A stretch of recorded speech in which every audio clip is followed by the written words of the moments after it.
इस्तेकबाल है। प्यारे बच्चों, आप अपने घर में बहुत से लोगों के साथ रहते हैं जो आपसे मोहब्बत करते हैं, जैसे दादा जान, चाचा जान, भाई जान और अब्बा जान। अब्बा जान जो दिन रात मेहनत करके, मुलाजिमत करके हमारे लिए कमाते हैं, हमें अच्छा खिलाते हैं, पढ़ाते हैं और हमारी अच्छी परवरिश करते हैं। इन सब अपनों और रिश्तेदारों के साथ रहते हुए क्या कभी आपने ये सोचा कि हम जो खाते हैं उसे पकाता कौन है? तुम्हें साफ सुथरे कपड़े पहनाता कौन है? और अगर तुम बीमार हो जाओ तो तुम्हें दवा कौन पिलाता है? तुम्हारे छोटे छोटे भाई या बहन अगर रोते हैं तो उन्हें बहलाता कौन है और उनके साथ खेलता कौन है? इन सब सवालों के जवाब आप अच्छी तरह जानते हैं। बताइए। अम्मी जान।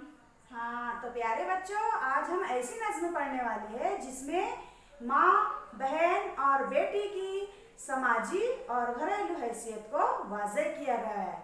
तो प्यारे बच्चों, आज हम जमा शशुम की दरसी किताब की नज़्म नंबर 7 ऐ माओ, बहनों और बेटियों को पढ़ेंगे और औरत के बारे में और मज़ीद मालूमात हासिल करेंगे।